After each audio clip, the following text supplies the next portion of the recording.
संकटाच्या वेळी नितीन गडकरी केली आणि मी आमदार झालो। तुमच्या आशीर्वादामुळे मी सतत 3दा निवडून आलो। सेलूतील शेतकरी मेळाव्यात बोलताना पालकमंत्री पंकज भोयर यांच्याकडून 2014च्या निवडणुकीत गडकरींनी केलेल्या मदतीसाठी आभार व्यक्त।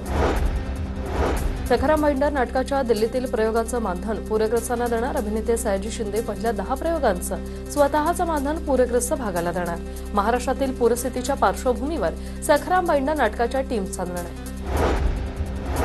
धाराशिवमध्ये कर्जमाफीसह ओला दुष्काळ जाहीर करावा या मागणीसाठी आंदोलक आक्रमक।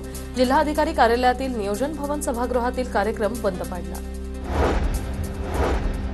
धाराशिवमधील शेतकऱ्यांच्या आमरण उपोषणाला प्रहार संघटनेचं समर्थन। प्रहारच्या महिला कार्यकर्त्यांच्या कार्यालयासमोर गोंधळ।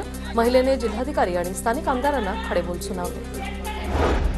धाराशिवमध्ये जिल्हाधिकारी आमदार राणा जगजितसिंहांसमोर शेतकऱ्यांचा गोंधळ।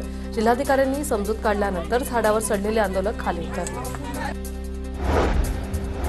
गेल्या आठवड्यात झालेल्या मुसळधार पावसामुळे धुळ्यात शेतकऱ्यांचं प्रचंड नुकसान। सांजोरी दह्याने बह्याने या भागात गेल्या आठवड्यात पडलेल्या पावसामुळे कपाशी काळी पडली। पंचनामे करून शेतकऱ्यांना मदत करण्याची मागणी।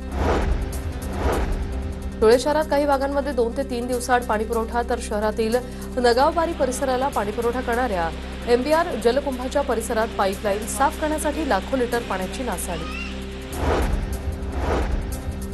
पंढरपूरमध्ये गोपीचंद पडळकरांनी वाढदिवसाला होणारा खर्च वगळून पूरग्रस्त शेतकऱ्यांना चारा वाटप केले। सोलापूर जिल्ह्यातील उंदरगाव, वाकाव आणि मोहोळ तालुक्यातील जनावरांसाठी चारा वाटप केलं।